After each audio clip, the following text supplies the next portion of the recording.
Alcohol was my poison of choice. It's an artificial community. The only commonality is this mind altering, physically destructive substance. Nobody's ever destroyed their lives because they had too many cups of coffee. Happy people don't come up with like the designated drunk driver. Like that's stupid and it's dangerous and it can ruin a lot of other lives. You're not a flawed human being. Realistically, something happened to you and you weren't equipped to deal with it. I have Ed Latimore here today. He has been sober since 2013. He has a boxing story, which I haven't shared a boxing story yet, so I'm super excited to see how that goes hand in hand with sobriety. Thanks for having me. I'm really excited to be here and really impressed with how you bring on guests. Thank you. Thank you. What good is going through something terrible in your life if you can't use it to help other people? So, you having those stories and then transitioning to let's tell other people's stories. I think I always hear or always tell people that, like, you should share your story because somebody can hear the same thing from 1,000 people, 1,000 different ways, and for whatever reason, those people may have been saying the same thing, and repetition should matter, but it just doesn't get through. But they hear your story, and for whatever reason, maybe could be because of you look like them, or you got a similar background, or maybe it was a noise you made, or your voice is funny, son, or whatever it is. It gets through, and then they make the change. So that's why things like this are really important. Yeah, I totally agree. Not everyone's story is different, and I may not resonate with everybody, and you may not resonate with, everybody, but somebody is going to hear it. Yeah, and they will change their life and change it in a positive, constructive way as a result. You've been sober for over 12 years. Can you take us back to what life looked like before sobriety and what led you to say enough is enough? So like when I think about it sometimes, and it's like just the first instinctive, I don't know, we'll call it visual or feeling that comes up. I feel cold, man. I feel cold because, well, one, I was spending a lot of nights out drinking, and the nights are cold, and it's dark, and there's no light. But it's like, what was driving the drinking? I did, some soul searching post sobriety because I don't, you can't really do it while you're drinking. It doesn't really work that way. And I realized like a big thing for me is I had this incredible fear of rejection and abandonment, and a lot of that stems from what I experienced in my childhood and what alcohol does. And I think this is true of any substance, but alcohol was my poison of choice. What alcohol does is that it creates a community. It's an artificial community where the only commonality is this mind altering, physically destructive substance. That's why they call them drinking buddies, is people you drink with. And that's all you guys got in common, because there are a lot of people I met when I was drinking, and when I stopped, not only do I not talk to many of them, there's a few of them that like actively dislike me. And you know, Actively dislike you. and like, maybe that is partly me, but I know a lot of it is not me because I'm seeing things clearly. And when you get sober, one of the things you end up doing is taking responsibility. So like I know if I was an asshole, right? Like I know if that was a thing.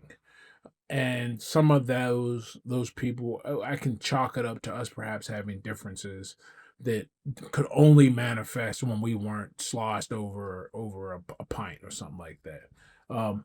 But for a lot of the other people, here's this community. I don't ever have to be alone. I don't ever have to feel rejected. I don't even have to think about it because I'm getting drunk. And all of that, I get to feel like I'm with people, but you're like together but alone. It's the weirdest feeling.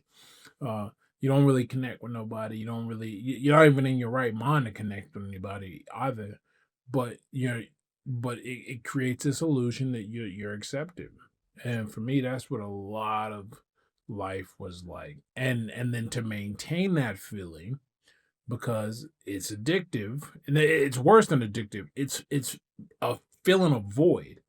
To maintain that, you just take the limits up and you don't dial back, and then it comes to dominate your life because you didn't do the underlying work to like fill in that gap.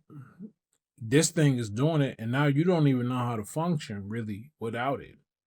And now you got a bunch of problems because, you know, every now and then I'll talk about how sober, and you always get somebody online that says something crazy like, "Oh, so you don't even drink caffeine?"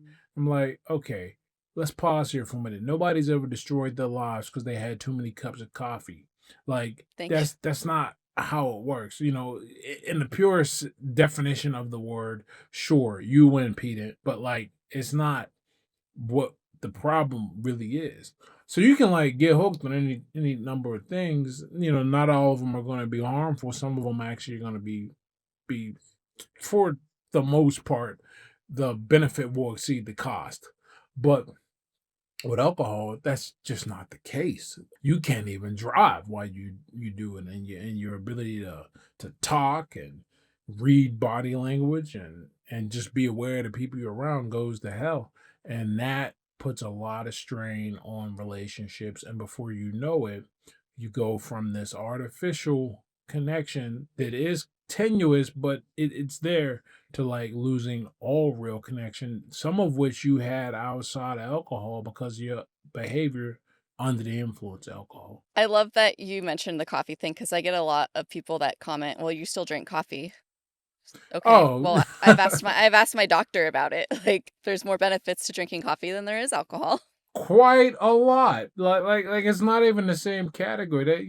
Somebody that'd be like me saying, I stopped gambling, but I started working out, and they're like, oh, that's still an addictive. I guess now you're addicted to another activity. I'm like, okay, clearly you just have an issue. This is one of those things, man. People have alcohol is like that thing, right? It's the one drug where people think you got a problem if you don't do it. It's become so pervasive in society that people have to reconcile when people don't do it. Now, one of the interesting things that has changed, at least according to the data we have, is the younger generation seems to be like, we're not touching this stuff. I mean, granted, there are people that still drink, and as there always will be, just like there are people who still smoke. But you look like you're about my age, maybe a little younger, so you remember you know, there was a period of time, there was a period in not too distant society where there was a smoking section in the restaurant. Man, I was just thinking about this restaurant we used to go to, and there was the smoking section and the non-smoking section. There was a smoking section on the public bus. Now though, you can't even smoke outside in some places, Right. and the whole public attitude has changed around it. Maybe that'll happen with alcohol. It seems to be on that path right now. But until it reaches that point where people go like, "Ooh, you drink? What's wrong with you?" Like that that point, as opposed to people go, "Oh, you don't drink? What's wrong with you?" That's where we're still kinda there. We're Yeah. actually nowhere close to what we've done with cigarettes, but we are heading in the right direction. You mentioned your maybe some abandonment issues, and I am currently reading The Body Keeps the Score. Oh man, that that S that book that book ruined the marriage that I know of. Oh, Really? well, not because of anything that the husband or the wife did, but the wife turns out had repressed some pretty destructive memories, as she should have. Once out, he didn't tell me exactly what they were because we're not like that, but we are close enough to where he told me what happened. And yeah, it caused her to have to like leave the entire religion that she was brought up in. Her sisters confirmed it happened. Um, and the father's in jail, so you can like put together what you will from that.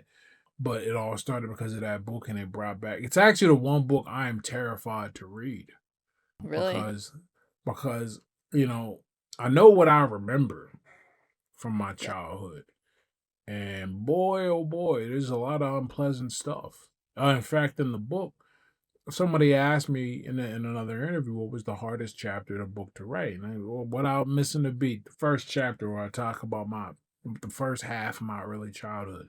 And that's just what I remember, Yeah. and your mind's real powerful too. I remember now this kid that I watched get run over by a car when I was, like, 3 or 4. I remember it clear as day, okay? My mom told me though when I was younger that I couldn't remember this. I'd blocked it out of my memory until I was like 10 or 11. And then one day I started talking about it and she was like, "Whoa, you remember that?" So I know what your mind can do. So that book, I do wanna talk about your memoir that's coming out, and I just want to let my audience know that it's not released yet to public, so no, I have not read it. And when it comes out, I will read it. I'm gonna send you a copy. As much as I would love you to spend so I can get the royalty, I want to make sure you get a copy. I just wanna put that out there now because people don't like if I don't read books before I interview you, but it'll be out, what, August 5th? August, Hopefully, yeah. or around there. I feel like a lot of us suppress so much throughout all of our childhood, teens, adolescent, just throughout the years, and then we just turn to drinking because we don't know how to cope any other way. Is that kind of how maybe you felt? Absolutely. And I think I carried, at least me, I carried the misconception that like, you are dealing with PTSD because of something traumatic that happened to you, post Right. traumatic stress disorder. And so for you to numb those feelings, you turn to an addictive, destructive substance because no one armed you with any tools to help you deal with it. This was the best way. That happens sometimes. I'd say that happens probably 50-50, right?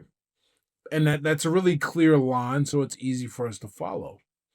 The other way it happens is what I think happened to me, which is that you do grow up with these horrible things and they affect you a certain way, but you learn to cope. You don't learn to deal with it, you learn to cope with it. Mhm. And the thing about coping with something is you're putting the structure that's holding everything together under stress. All it takes is is a hole somewhere. It ain't got to be a big hole either, a little crack, and then everything collapses. Unlike a lot of people who had problems with drinking, I didn't drink at all in high school. I was the beneficiary of some really positive peer pressure where I went to high school. I went to high school out of my neighborhood in a completely different socioeconomic bracket. Met a lot of great people, many of which are my friends today, people I've known longer than I haven't. When I went to college, I was away from this environment. I was away from everything familiar the first time I tried to go to college. And I'll tell you, it was like dropping a water in a fish or dropping a fish in the water. I was like, oh, this is what it is. And it was so easy to get caught up in that life in college of drinking that I wrecked myself. And I didn't realize it's not like you're sitting there. I was saying earlier, it's not like you sit here and like make these connections while you're in the process of things. This is all retroactive after I was clear minded for a while. Right. But it was so much easier to do it. It allowed me to feel things that I never felt, and I thought they were real.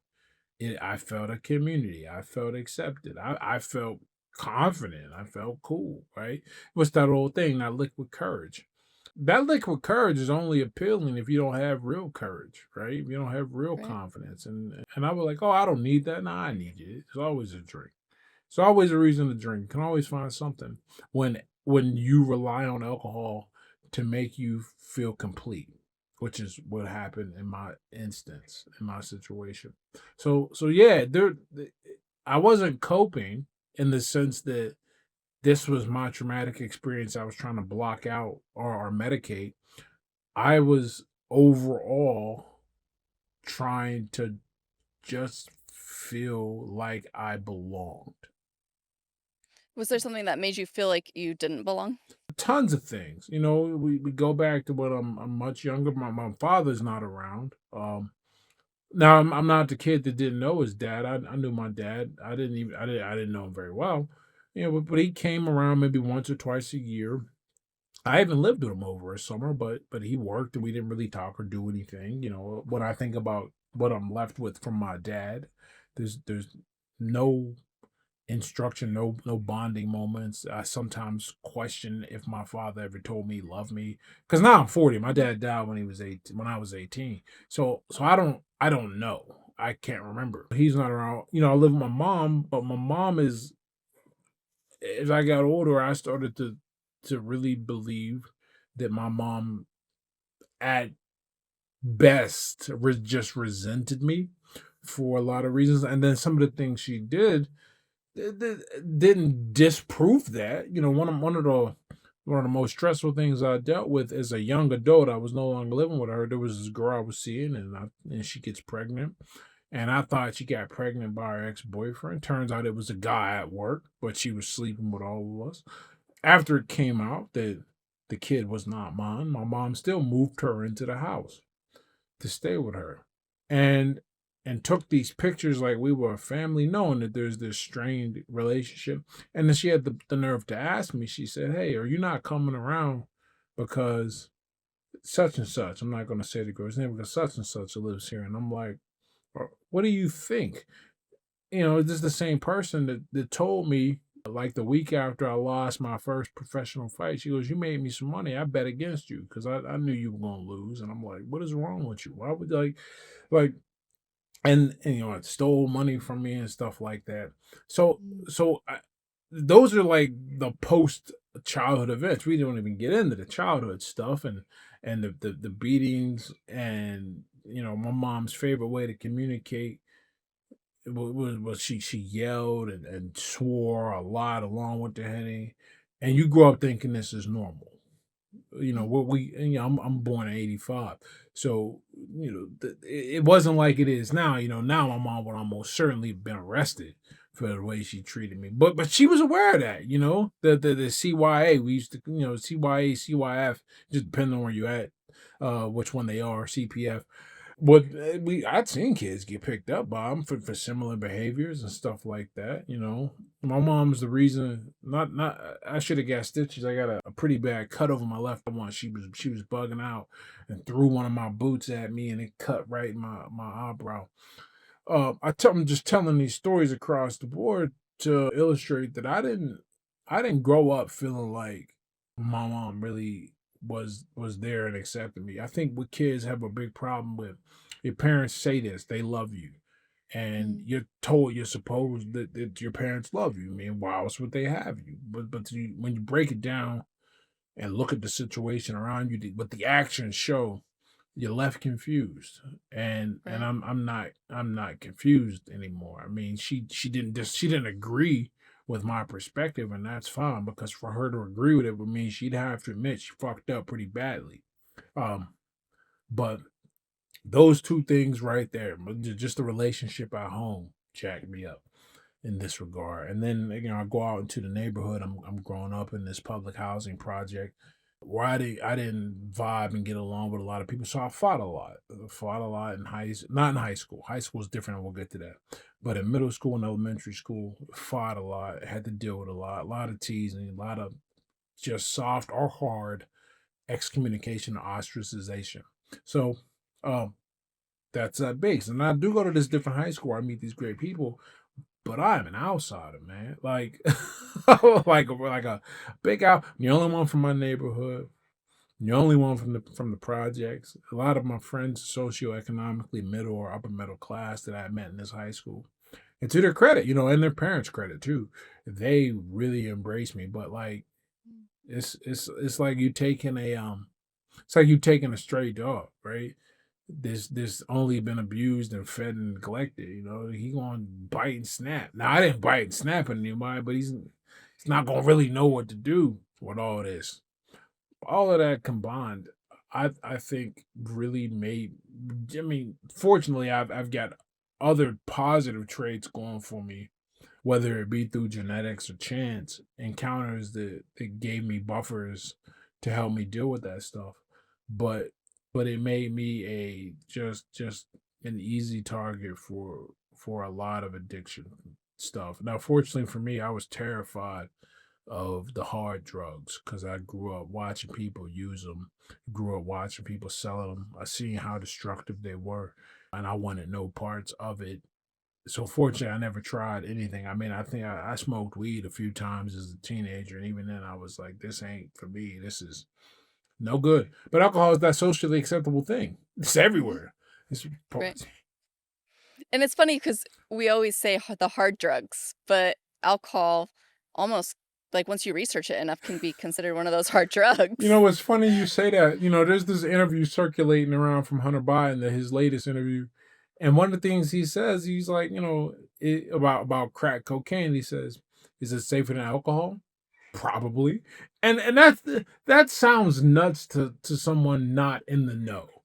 Right. But alcohol, man, we got that one way wrong. We just got it wrong. And we can't put that. That's like the story of Pandora's box. We can't put that one back. We tried with the 18th Amendment. We got the 21st Amendment a few years later because of it. Because of the 18th Amendment, we know who Al Capone is. If it wasn't for that, Al Capone would have just been another too big gangster. Figuring out other ways to make a dollar out of 15 cents. But we made a black market or something that we made mass, and it blew up and it ruined the country to the point where they were probably, I think that's the only time in American history where an amendment was repealed. They were like, we can't do this one. That ain't gonna happen. You didn't start drinking heavy till college. What was kind of your drinking habits and, like a day in the life of like a really bad drinking phase?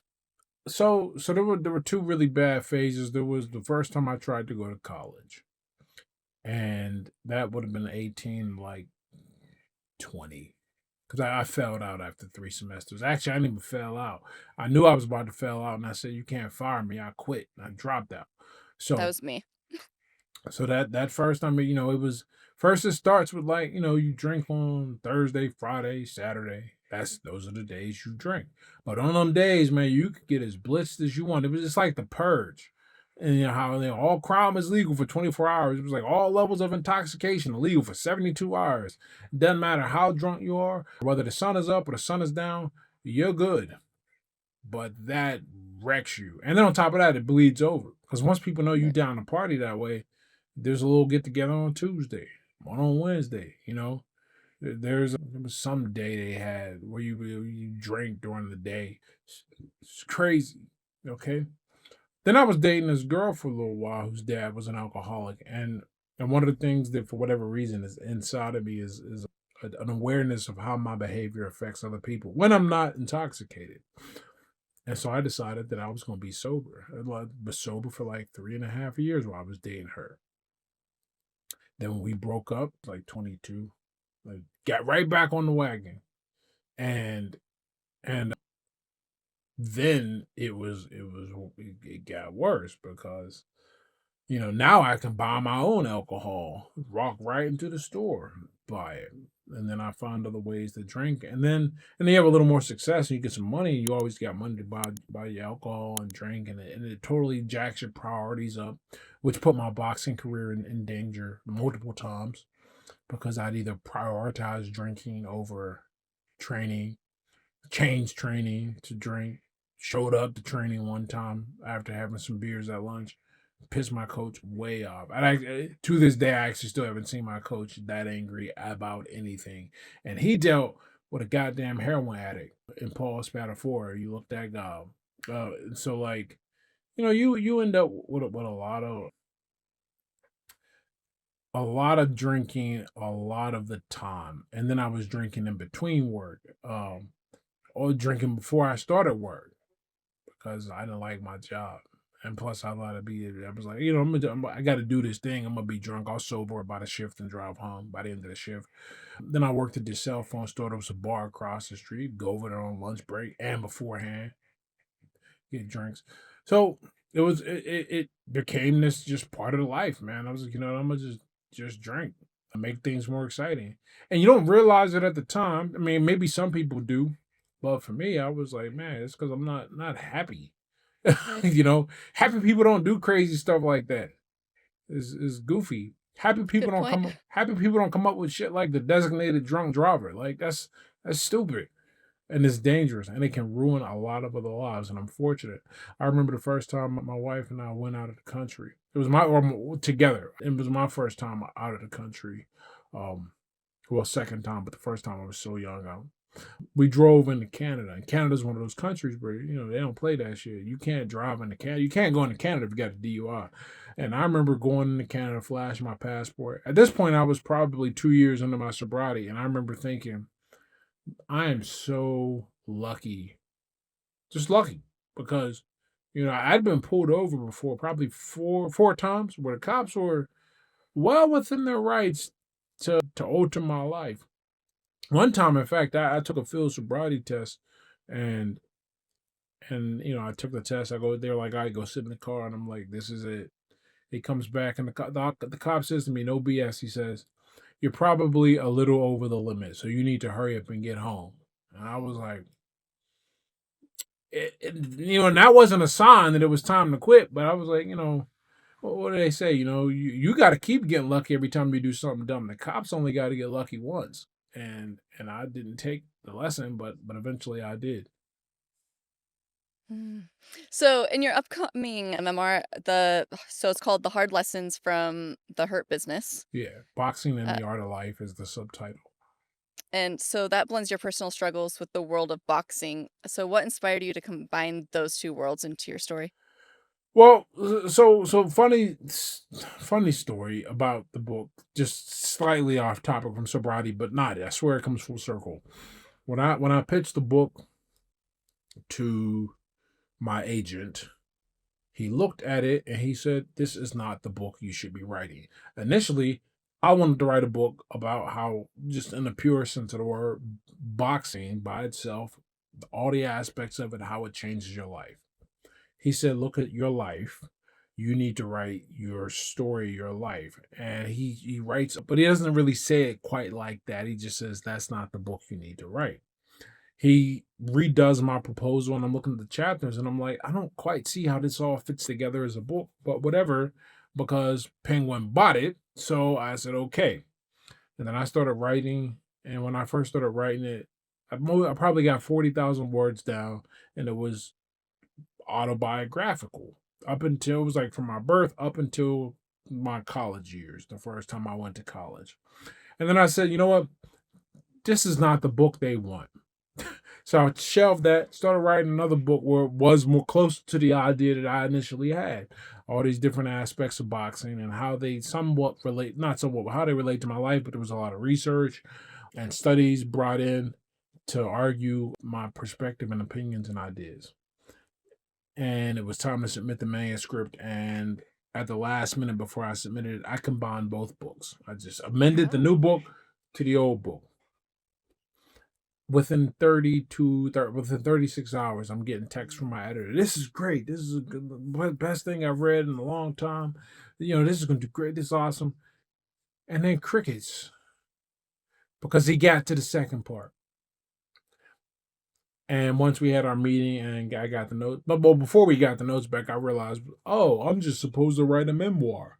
If someone had just said that to me from the beginning, I would have only wrote one book. But he says that, tells me the notes, and I go, okay, I'm supposed to write a memoir. And then I went back, and all that I did in the book was tell the story from my birth origins, and that first chapter I was in, it was painful, all the way up to kind of to the natural conclusion of my first boxing career, because I just fought again after an 8.5 year layoff. I fought last weekend.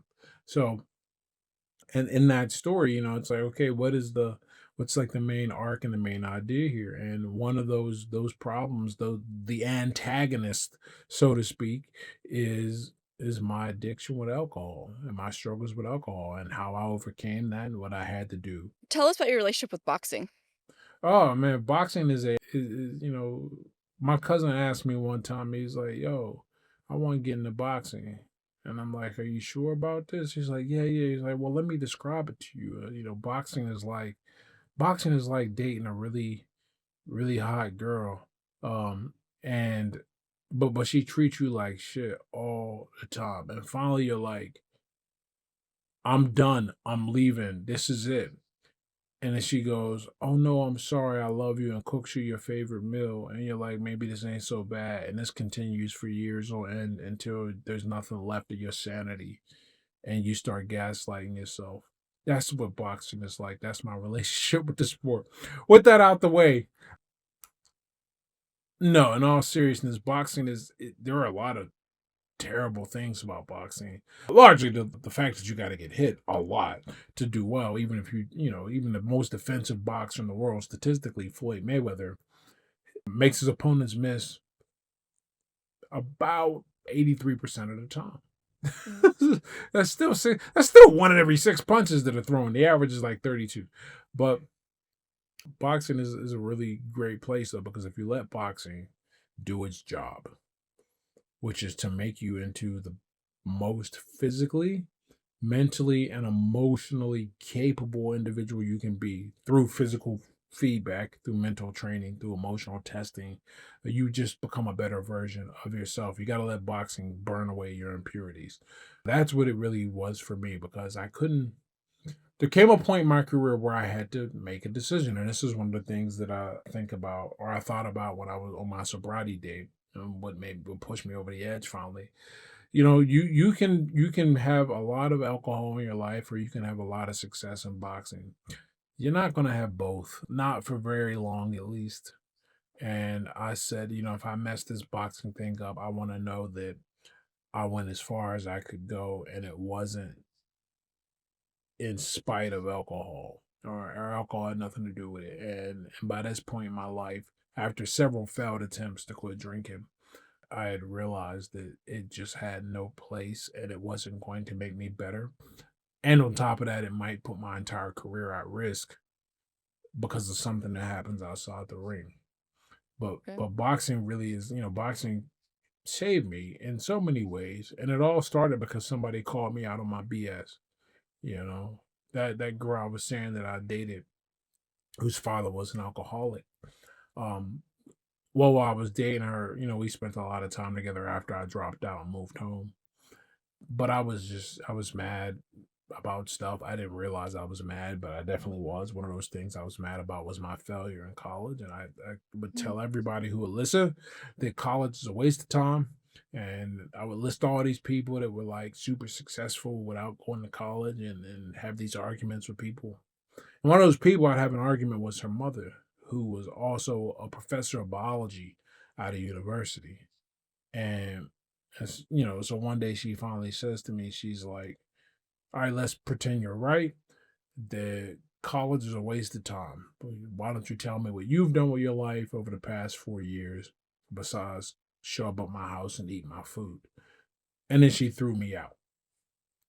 And I cried, man. Like that was real time. But that was the first time somebody had really like checked me. Like my mom ain't never did nothing like that. And if she did, she would have been so full of expletives and put downs that the message would have been lost, and I wouldn't have listened to her anyway.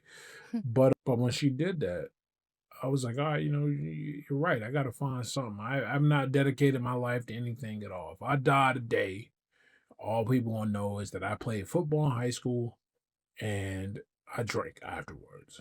That would be my legacy. And I said, that's unacceptable. So I started looking for things to do, and I wasn't going to go back to college. I thought about joining the military, but this was right when we invaded Iraq in 2008. Mm.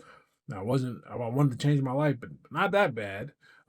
And so I found a boxing gym because I started watching the videos. YouTube had just come out, and I thought fight videos were cool. That was my thing. And so I said, I can do this. Let me try this out. So I found a boxing gym, and I said, I'll stop if I get injured. That was the criteria. And the rest is history. I just kept training and kept doing what I could do and had a really outstanding amateur career. Like a lot of lucky breaks, those exist even in sports, but it really helped me in the sense that the biggest thing I take away from boxing is that I can learn anything because I was not good. I mean, I've looked at my old footage. I've heard what people have said to my face. I was not a good fighter. I could just swing my fist really hard and fast, and I'm a big guy. So if my fist gets to your face before yours gets to mine, you're probably going to go to sleep. But all you got to do is move a little bit, and I'm not going to be able to hit you. And that's why I was losing some fights. But I learned the sweet science of actually fighting and hitting. and ended up winning the state title, winning the national title. I got a pretty good sponsorship that took me out to LA, paid for my training, my food, my apartment, everything. Huh. And I got ended up becoming ranked number 4 at the max of my amateur career, and then that set up my professional career to where I got signed by Rock Nation Sports when I was a professional, and that helped things out too. And this all started because I went and said I need to do something. You remember those most interesting man in the world commercials? And he's like, it's never too late to beef up your obituary. For me, I wanted to beef up my obituary. I didn't want to just, like I said, if I died that day, I was in my 20s, early 20s. All I would have been was a dude that drank, and I played football in high school. There'd be nothing else spectacular or interesting about me. I didn't even finish college. So you mentioned in our email something about how boxing may have played both sides, with drinking and then sobriety. Yeah, and so early on, right? So you gotta understand, man. People want to touch something cool, something unique, something that they don't see that often. Um, when I was winning fights, it was a great.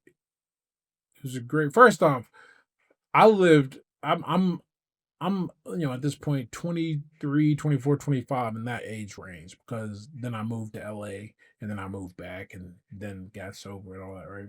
So I'm in my early 20s and I'm not in college, but I'm living in the middle of the University of Pittsburgh campus. Ooh, and let me tell you something. If you're being an athlete is already cool to a lot of people, but then one that goes in there and beats people up and there's a fight, that's something primal that people can understand. You might not understand the rules of baseball, football, hockey, but you understand people punching each other. And it made my life. If I wanted to be, if when I wanted my life to be that life of partying, drinking, you drink at bars for free, you get invited to parties, and I'll go on campus. Nah, it was super easy. When I tried to stop drinking, one of the times I tried to stop drinking, what I would tell people is, "Oh, I don't have any money, I can't go out." They're like, "Oh, it's all right, man, I got you." And I come out and get drinks paid for. Or the bartenders where I would bring people to fight, they give me drinks because, or no, not bring people to fight, but bring people after fights. They would give me free drinks because I was, it's like a comp at a casino. So if I wanted to be good, which I did, and I kept getting better, all that would do is bring more attention to my life. It was crazy. I like there was nothing I could do that would short of what I could do, right? Cutting off drinking, fighting made it easier to drink, if for no other reason than people wanted to hang out with a guy that fought, and so they would either I was put in environments where there was a lot of alcohol, or the alcohol was brought to me. It's always a reason to celebrate, like always a reason to celebrate. So like either I was fighting and I was cool, or I just won, another reason to drink. So it was always a reason to drink. This one I knew this was dead though. I tried the same thing when I was sober to go out and celebrate afterwards. It was the most boring drink. I was like, why am I here? I'm not drinking. Y'all just drinking. I'm wasted. I need to go to sleep. um, so, but that I had to make that decision because you can't just. One thing I learned is you can't tiptoe your way into sobriety. Like I tried a lot of different kind of halfway attempts. Everything from like I'm only drink on the weekends to I'm gonna tell people I don't have money, and none of it works because you'll find a way, they'll find a way. You want to drink, which is the problem because you're not just going to item out because it's got to be a zero or one thing. Either you're off or you're on. There's no gradient if you have an issue. Right. And I tried to find a gradient, it wasn't there.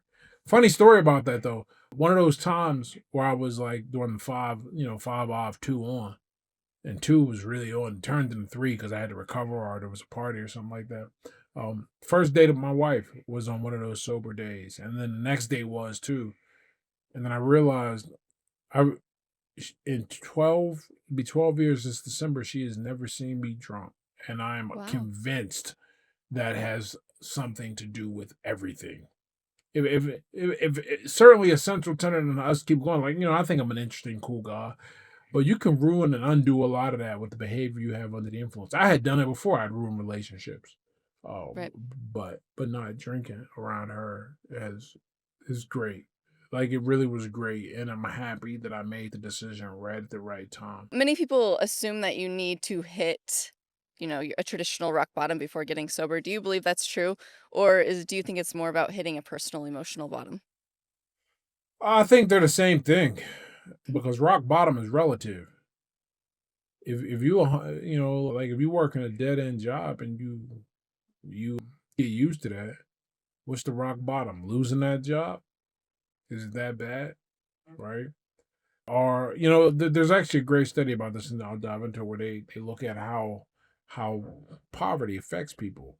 People who grow up in poverty versus people who lose everything. People lose everything, man. They'll kill themselves. People who grow up poor, they'll be like, it's just normal. You know why that is? You sit in shit long enough, eventually it stops thinking.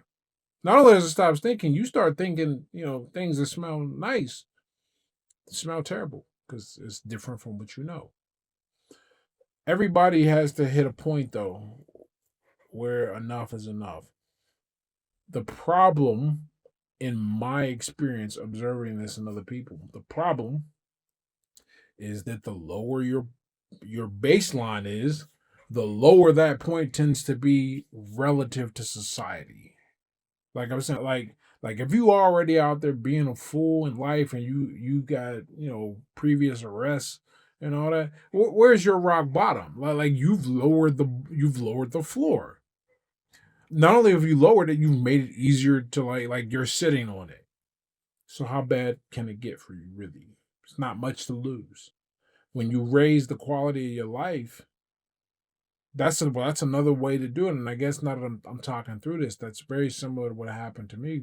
You raise the quality of your life, and all of a sudden, you look at the floor looks mighty far, and you're like, do I need to fall, or is this going to be the rock bottom for me personally? Like when I got sober, it was the day after, the thing that like kind of spurned the whole thing. I had went away because I needed money when I decided to go back to college. I needed money to do it, so I enlisted in the Army National Guard, so I could still fight and I could still go to school. And then when you go through the National Guard, though, you still got to go through normal military training. So that's 10 weeks of basic, and then however many weeks for your training, your advanced individual training (AIT). So I was 10 weeks away. Then it was supposed to be 22 weeks, got shortened to 18 because the 22-week period, like 2 of those weeks were part of the holiday at the end of the year. So I come back like December 16th, 17th. I go out and go one night and I get rip roaring drunk. Don't remember how I got to a friend's house, but I knew I drove. And so I got up the next morning and I was like, okay,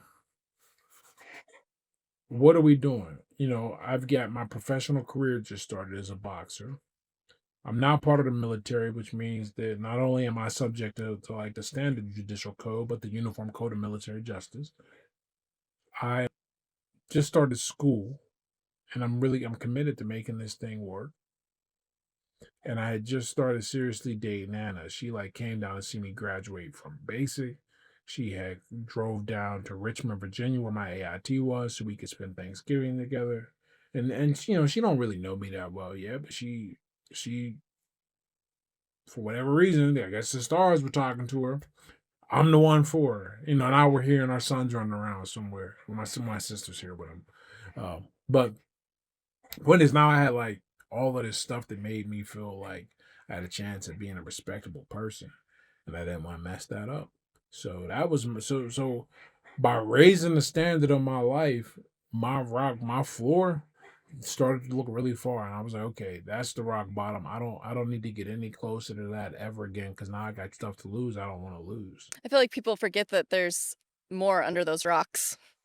Oh yeah, I mean the only real rock bottom is like in the bottom of of a grave. That's really it. You don't really want to get there. I mean, I guess like I guess an effective other rock bottom is like a double digit prison sentence. Oh, but either way, why that's a your life is lost one way or the other. I know a lot of people are gonna wanna know, h how much were you drinking at your worst, and then what how did you get sober? Every day. One way or the other, every day at my worst. Whether that was full fledged, we going out drinking, partying, or that was several times I did this falling asleep with a beer on my chest and waking up, but it spilled over every day. It became part of the routine. And then how I got sober though, what helped me stick with the sobriety. I kind of cheated and I didn't realize I cheated, but now I tell people they got to do it like this. I think it's a good way. I inadvertently was so busy that I didn't have time to go and do my old habits. So December 23rd, 2013 is my first full day of sobriety. And the next week I start class. I got military drill. I got training for my fight. And I got a job too. And notice that's four things. And we ain't talking about, being a good boyfriend. Nah, I'm just trying to keep my head above water. And what I was studying is what I went to back to school for. I couldn't phone that in. I went to school for physics, so I got to really, really study. I got to be on it. So for like 12 months afterwards, I was so busy that I didn't have time to even think about going to drink. What this did, it did two things really. One, it gave my sobriety habit a chance to become strong.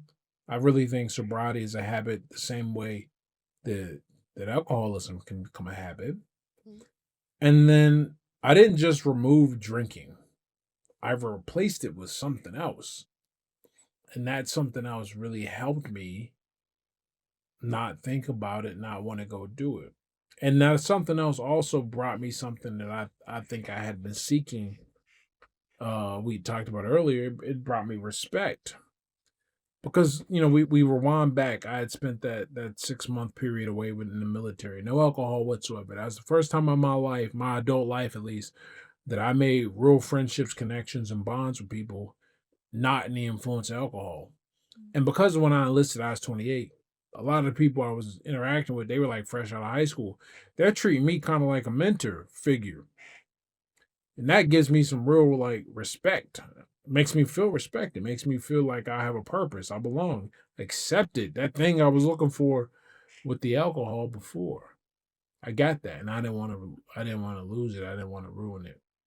And it became way more powerful than the artificial bonds that I was building before when I was just trying to be liked and accepted. Now I was like respected and kind of revered. Like, oh, here's this guy who joined the military in his late 20s and is trying to go back and is studying physics and is in boxing and is sober. It makes people look at you differently, especially if you stick with it. You changed your environment completely Oh, it almost. changed the game completely. You can look. I think people really underestimate how powerful your environment is. Like, there's nothing more powerful. Here's how powerful it is. You can predict a child's outcome in life economically and like I guess if they have trouble with the law, one of the strongest predictors is their zip code. It matters that much. People move for school districts because they understood this before it was formalized with study. That when a family really cares about their child, they will move because they realize something. Family is funny because it's one of those things. It is one of the things that makes the biggest difference in the outcome of your life as an adult and as a child, I guess. But you have no control over it. Mhm. None whatsoever. Like not even a slight influence. Who you're born to is who you're born to.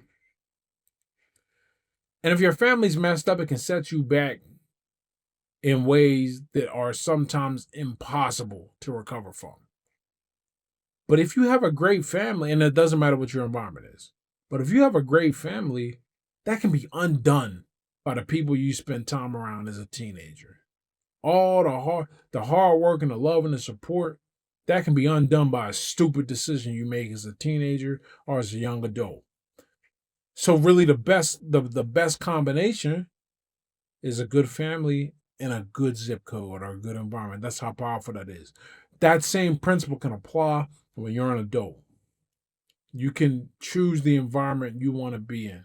And if you can't, and look, and if for whatever reason the environment you want to be in won't have you, no company is better than bad company. You're better off being alone if you can't find some good, positive, strong people to spend time around. People who don't drink, people who are about something. And even if you got, that's why a lot of people who recover end up as like gym bro addicts.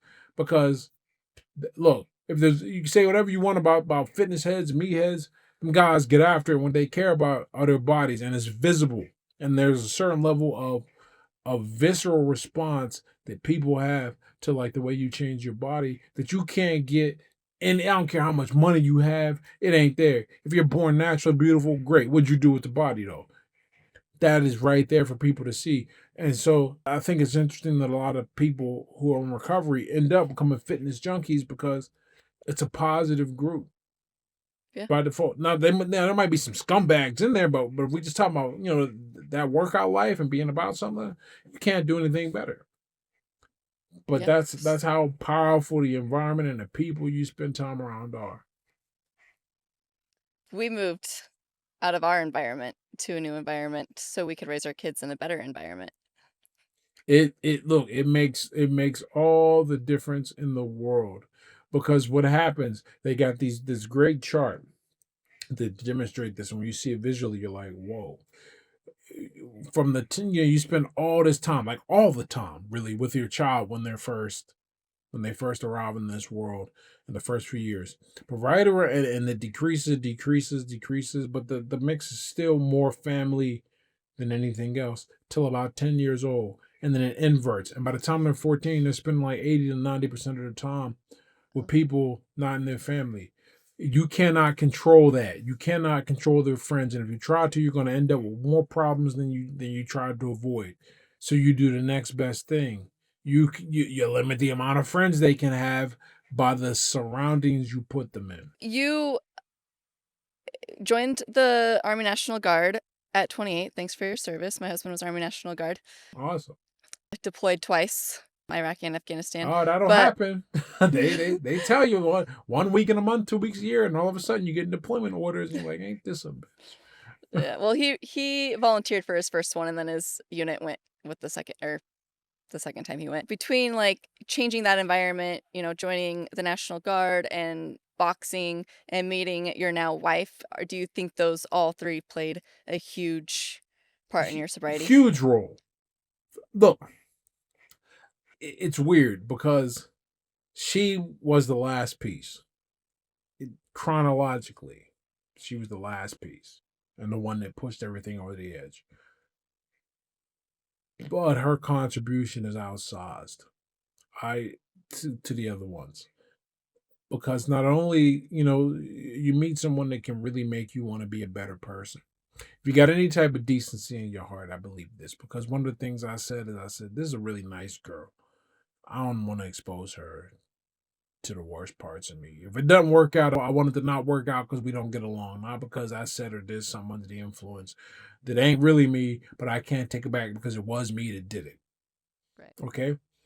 On top of that, she's one of those people that she'll open a bottle of wine, pour the glass, drink half the glass, not finish it, and then the bottle will go bad because like she forgot she opened the bottle of wine. We got like 12 bottles of wine in our basement because she's from Portugal and she was part of this Portuguese wine thing that they've been sending wine for a while, and it's just sitting there because she don't drink like that. She gave it to her sister, but that's great because that created another environment. It was a supportive environment and supportive de facto, not like I'm drinking this. Do you need me to get it out the house? Or I'm sitting there wondering, or we're debating whether we should go out or something because I've seen relationships pulled apart by that. One person wants to slow down drinking, the other's like, why? And then they never reconcile. I never had to deal with any of that. In fact, I tell her I get to be myself around her. And the me without alcohol made me feel I was great. It felt valued. It's that connection again. We we have an abundance of research on the effect of loving social networks and how they cause people to resist addictive behaviors. I got a buddy who told me one time, no lie, he said I smoked crack like 3 times. You know what? It's just not for me. I don't like it. Now, where I grew up, you know, cats be on the pipe one time and that was it. Turned out, boom. A lot of my friends I was drinking with, none of them have issues with alcohol. They also have two-parent households with very supportive families, and it's very nice for them. But me, I'm like the rat that wasn't in Rat Park. Are you familiar with that experiment where they had the one cage where it was small, cramped, there was no toys and no other rats, and it was water with morphine and regular water, and all the rats that they put in there got hooked on the morphine water every time. And then there was the Rat Park where it was huge. There was all the space. There was a bunch of toys. There was a bunch of rats to socialize with. And they had the two waters. And the rats would try it and they'd be like, not really interested in this water. Give me some of that real water, right? They didn't mess with that morphine water. It's one experiment. Another good experiment, a natural experiment, not constructed, natural. When the GIs came back from Vietnam, a lot of them were hooked on heroin because the heroin's cheap and plentiful over there. It's like the plot of American Gangster. And that's you've ever seen that movie with Denzel Washington? He's bringing all the heroin over from Vietnam. But they didn't stay hooked when they got back. A lot of them didn't. They couldn't. They were like, "What is going on?" Well, it turns out when you get somebody out of a traumatic environment and you put them around people that love and care for them, and they weren't addicts, obviously there were some things that went over there. But if they come back and they're back around this loving and supportive environment, it's like armor against addiction, Love that. and it's incredible. So what she provided was this. I never said it like this before until now, but she provided an armor. Just being her and letting me be me and loving me for who I was. So I never felt the need to do or be anything else with a substance. And just having that to come home to, it was something I couldn't plan. You can't even give that advice to people because it's like, okay, you changed your environment, good, good, okay. You got rid of all the alcohol, great. You got into an activity, great. Yeah, okay. You know what you're missing? You need to go fall in love with somebody, who's normal. They're like, whoa, that one's a hard one because you don't know who you get. I dated a girl one time, and I know if I was with her, I would have never got sober. Alcohol was and still is a big part of her life, to where she actually can't Mhm. understand because she sees my posts on IG. She can't understand.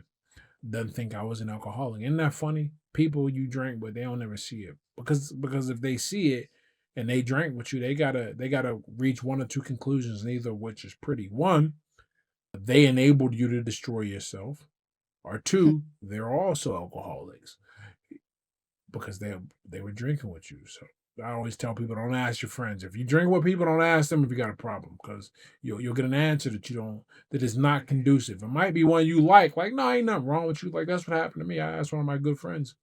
But the first time I realized I had an issue, not when I got sober. That took like 3 more years. And I said, man, I think I'm gonna go to AA. He was like, AA is forever, man. Like, you sure you got a problem? We just drinking. And of course he's got to say that. I'm not mad at him for saying that because that's what he's got to say. If he says anything else, it opens up a can of worms that I don't want to put on him. I don't want him to think he's got a problem because I got a problem. And I don't want him to think he's aiding and abetting my problem as well. Did you ever go to AA? I went to an AA meeting twice. First time I went was my first day of sobriety, and I thought I was not like these people. One woman shared a story about how she had just lost her kids because of drinking. Another guy shared a story about how AA was part of his release from prison and he had to get his papers signed. And I left the meeting and I was like, holy shit, I have a problem, but I don't have a problem. And then about 4 years later, a guy hit me up on Twitter and he was like, hey man, like I'm gonna be in town. Love to meet you, but love to see you get your chip as well. Let's go to a meeting. So we hit a meeting up and I'm listening to people share. And this time I said, holy shit, I'm exactly like these people. Like Wow. exactly like everybody here. And they even came with me to the meeting too. And I was just like, okay. But that's growth. I think that's one of those things that,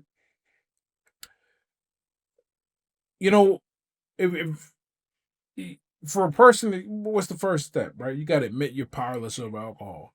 That is an ego crushing realization for you to be like, here's something, especially for a person like me who's been, I've been fighting for years. For me to be like, yo, there's this thing right here, I can't control it. Everybody else seems to control it, but I can't. I didn't want to. I didn't really admit it to myself then. I just knew I had to stop drinking. It was only in the years after that I was like, okay, there is a problem here, and that problem is rooted in a bunch of other things that I got to deal with. And when I drink, I don't do it like other people, and how other people do it is their own business. What I got to worry about is my life, Right. and we can deal with that later. The internal stuff, which I continue to deal with. I think you touched on a really good topic. I think a lot of people, when they're still drinking, they don't realize the destruction that they're causing to themselves or others around them until you get out of it. And then you're like, oh my gosh, I did this Oh, and this. it's I need to fix that. I need to work on this.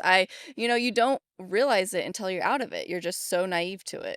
my second book, Sober Letters to My Drunken Self. I wrote that book to help people navigate like the emotional aftermath of sobriety. When you look back on your behavior through a sober lens, you're like, whoa, because there's a lot of guilt there. You Yeah. remember that show, Buffy the Vampire Slayer? Yes. Oh man, I love that show. I had all the DVDs of that and the spinoff Angel. Well, for those who don't know, Buffy slays vampires, and Angel is a vampire she was going to slay, but like turns out Angel got a soul, and that is what made him stop being a vampire. Well, he was still a vampire, but he stopped going out and killing people at random and torturing them and stuff like that because he felt bad because he had a soul, he had a conscience. So he brooded for like a few decades and then decided he was going to go fight monsters, the same monster that he was. And what I call it in the book, I call this guilt we're talking about, I call it Angelus syndrome. Because Angel is short for Angelus, that's his name. Call it Angelus syndrome. Because you're looking back at your old behavior like, whoa, I got a soul now, and this is wild. I can't believe I'll ever talk to people like that, treated people that way, did my body like that, did the world like that, put these people at risk, all this. And that's just at risk. If you actually hurt somebody, then you got even more guilt to deal with. And you can't hide behind anything not drinking. And a lot of people don't cope with that. When I got sober, everybody warned me, you gotta have to change my friends. I was everything said, oh, you can be surprised, people ain't gonna hang out with you. You're not gonna hang out with these people. I expected that. That's cool. What I was not prepared for and why I wrote that book, I was not prepared for that guilt. That was a big deal. Um, and so what I try to do, much in the fashion of Angel, why I wrote the book as well, is I try to use my experiences to make the world better. Like that's why my TED talk is about sobriety and addiction and identity. You should look it up. I think it's a good TED talk. It's got a lot of views at least, so some people do, even though there were some technical issues. But why do that? Because I get a chance to use my messed up past and what I went through to help somebody else who might need the message. I love getting those messages where someone goes, "Oh, I read that book and it helped me. I'm sober a year. I'm sober a year." It's the whole point. Because look, I can't undo the past, right? That's impossible. All I can do is try and make the future a little better, and use what I took from the past and pay it forward into the future. Yes, exactly. We are not our past. We are our now. Yeah, And I right. think a lot of us just get trapped in our past because we were so destructive that some people just can't let go of it.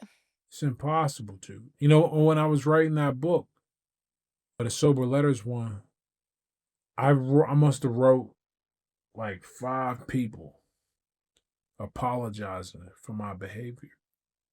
Now I did it to take ownership. 3 of them didn't respond. One told me to go fuck myself in the most polite way possible. And another one did was like, I understand. That's what you went through.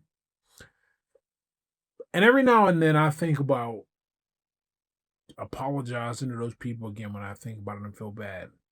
But you can't do that. Because every time you apologize, you're trying to drag them back into the past too, and they've already let go. Just because you're stuck, you gotta deal with it. That's part of the penalty. That is the cost. You can't go back and you can't take people back just because it's gonna make you feel better now. Let me go apologize for something I already apologized for. It probably took them some decision and some deliberation for them to decide to move past it. You don't want to keep bringing it up. Like for what? They already said it's good. They act as if it's good. And even if they didn't, it'd be their right to not want to mess with you anymore. Right. So, what do you wish people who are still struggling with alcohol or people supporting someone who is understand about the internal battle? you know, you gotta realize I've gone back and forth on this point in my mind 1,000 times. The whole is addiction a disease argument. And I go back and forth on it. Sometimes I think it is, sometimes I think it isn't. Ultimately, what I am 100% on about is that addiction is a cope mechanism. And if you understand that what you're looking at when you look at somebody struggling with something, you're looking at somebody who developed a tool to help them feel better in the short term because things were so bad that even if that tool came with a huge cost, the value they exceeded and that they got in that moment exceeded that cost. Okay, when you understand that,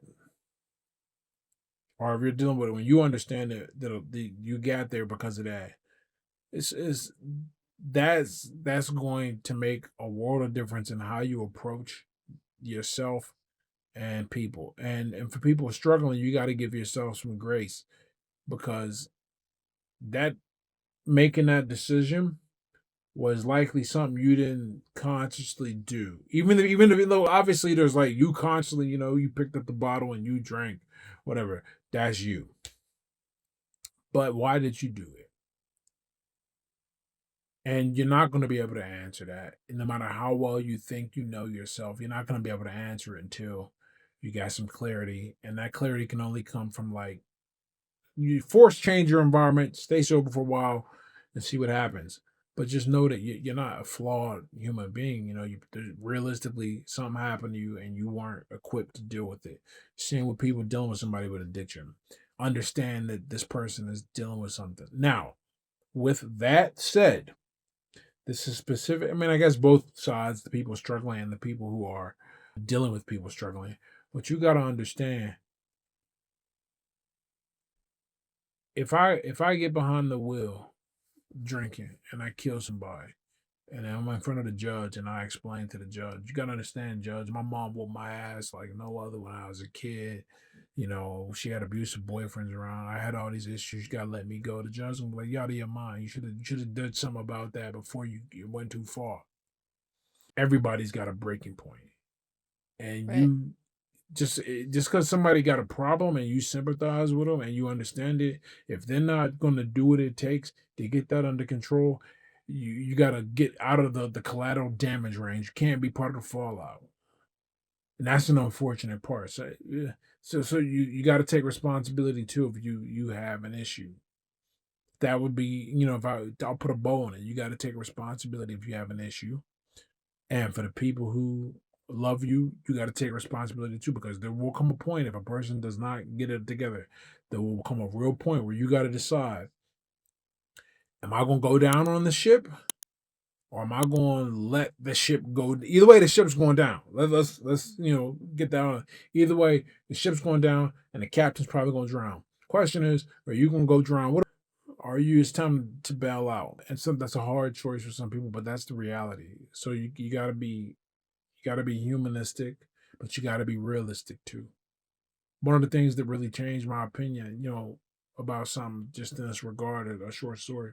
Remember that show? I think it still comes on, man, because TLC ain't shit. But My 600 Pound Life, Yeah. where it follows people who, I Mhm. used to think like, how the hell did you get to 600 pounds? Like 400 wasn't enough, 500 wasn't enough. You had to go to six and up. How you mean? And then I can't remember. Somebody shared the article. That's how I found out. Well, there was a person on the show. She was explaining that she was raped when she was like 9 or something, and her response was to make herself so repulsive that nobody would ever touch her again. Oh.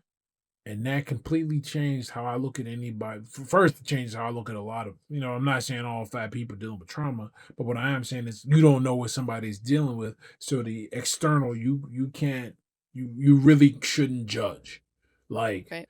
because you don't know. And I think a lot of people, we know this from, there's this survey, the adverse childhood experiences. You look and you see how many of these adverse traumatic experiences you've gone through, and every single one like exponentially increases the chances of you going through an adverse experience as an adult, whether that's incarceration, addiction, poverty, things like that, mental illness. Everyone increases the likelihood more. So when you look at somebody that's struggling, you have some grace too and be like, look, I understand you got a problem, and I'm not going to judge you, and I'm going to help you if I can. But if you're not willing to be helped, I have to distance myself, because at the end of the day, the best way to catch a falling knife is to let it hit the ground, and that's all you can really do. Yeah. Man, I could go on and on about that topic about emotional drinking, emotional eating. I feel like they're so connected, and I mean, I've seen it firsthand, like people that binge eat because of their emotions and people that binge drink because of their emotions, hence myself. But I mean, it's an internal battle. We have to figure it out. Yeah, the world is unforgiving too. Like that's why we have to figure it out. Not even just because like you want to be the best for yourself, but like at the end of the day, I don't think anybody wants to hurt other people. At the very least, I know people don't want to hurt other people and not be in control of how they do it.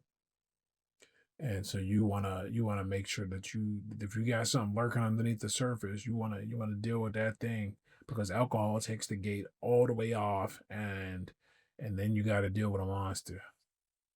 Yeah. And I think childhood trauma is a really underlooked reason for a lot of our addictions. So much, because we can forget. Like I was telling you that story earlier, we can block stuff out. Yeah. We figure out ways to cope. We figure out a lot, and because the human organism is incredible at survival. Like it's amazing. We're like the only species that exists in all climates because we figured that shit out. But boy, oh boy, that can come with a lot of negatives because the energy goes somewhere, which I think it's kind of the point of that book, The Body Keeps Score. It goes somewhere, and it's going to get out one way or the other. If someone listening is on day one of sobriety, what would you say to them? Man, go touch grass, man. Like you got to get out, really. Like Grounding. move. You need to move around, touch grass, and connect with people. You got to make you got to build relationships because you got to learn how to be friends with people without booze. One of the things I forced myself to do, I started having coffee dates with people. That's it. Broad daylight, coffee, chatting. Very quickly weeds out people you don't like. That's for sure. Because if you can't, spend 30 minutes talking to somebody over coffee, yeah, it ain't gonna be there. Um, but that's what you gotta do. You gotta start re-educating the way you interact with the world. Yeah, that's a good one. I haven't heard that one yet. It's uh it's true. yeah, like if what makes someone have trouble not staying sober. I just think about all of the people I've talked to and all the things I've heard, and the commonality, the most common answer by a long enough shot. Like I haven't formally tracked this, but this is by feel. And I talked to a decent amount of people about this. The number one thing that makes people want to relapse is that loneliness. They don't know how, like, they don't know how to make friends and socialize in an environment where alcohol is not the norm, i.e., the bar, the club, it's a house gathering around one.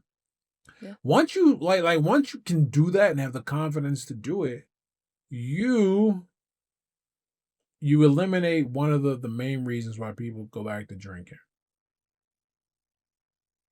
Yeah. I just touched on this with somebody the other day about, are you lonely? Is this why you're drinking? And sure enough, it's a huge part of why people your friend is not alcohol. Yeah, and you think it is because that friend is.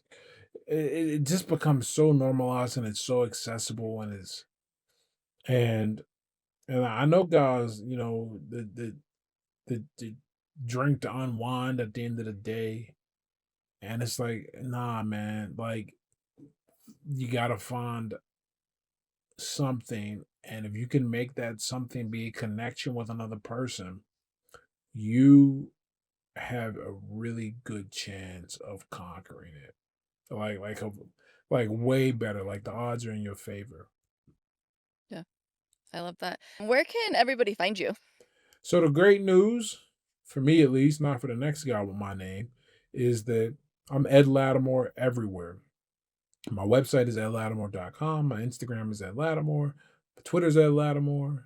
TikTok's Ed Latimore. YouTube's Ed Latimore. Ed Latimore. Even LinkedIn, Ed Latimore. So You got lucky. yeah, that's why we didn't name our son after me. Well, I really appreciate you sharing your story with us. I'm sure they can go find you and find so many more podcasts that you've done with other people. And your memoir is coming out in August. And then you mentioned that you had another book as well. Yeah, which obviously I think you should go buy the memoir. The one book that is highly targeted to your audience, Sober Letters to My Drunken Self. Really proud of that book. That book to me is still the best thing I've created, short of the pet human walking around this house.